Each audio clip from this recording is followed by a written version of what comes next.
തിരുവനന്തപുരം തിരുമലയിലും വിദ്യാഭ്യാസ മന്ത്രി വി ശിവൻകുട്ടിക്ക് നേരെ കരിങ്കൊടി പ്രതിഷേധം. യുവമോർച്ച പ്രവർത്തകർ മന്ത്രി കരിങ്കൊടി കാട്ടിയത് പോലീസിന്റെ അതീവ സുരക്ഷാ വലയം മറികടന്ന്. തിരുവനന്തപുരം തിരുമല ബാലകൃഷ്ണ ഓഡിറ്റോറിയത്തിൽ നടന്ന പൂവച്ചൽ ഖാദർ അനുസ്മരണത്തിൽ പങ്കെടുക്കാനെത്തിയതായിരുന്നു മന്ത്രി വി ശിവൻകുട്ടി. പ്രതിഷേധത്തിനുള്ള സാധ്യത കണക്കിലെടുത്ത് മന്ത്രിക്കൊപ്പം വൻ വാഹനവ്യൂഹവും പോലീസ് വിന്യാസവും. 5:45 തിരുമലയിലെത്തിയ മന്ത്രിയുടെ വാഹനവ്യൂഹത്തിന് നേരെ പോലീസിന്റെ അതീവ സുരക്ഷാ വലയം മറികടന്ന യുവമോർച്ച പ്രവർത്തകർ ചാടി വീണു.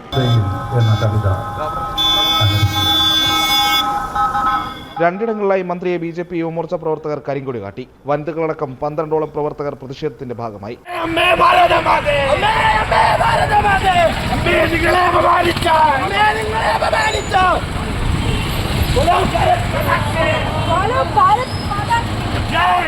കരിങ്കൊടി കാണിച്ച പ്രവർത്തകരെ പോലീസ് ബലം പ്രയോഗിച്ച് കസ്റ്റഡിയിലെടുത്തു. പിന്നീട് ഇവരെ നന്ദാവനം എയർ ക്യാമ്പിലേക്ക് മാറ്റി. ഇതിനിടയിൽ റോഡരികിൽ പ്രതിഷേധം കണ്ടുനിന്നിരുന്ന ബിജെപി പ്രവർത്തകരെയും പോലീസ് ബലം പ്രയോഗിച്ച് കസ്റ്റഡിയിലെടുത്തു.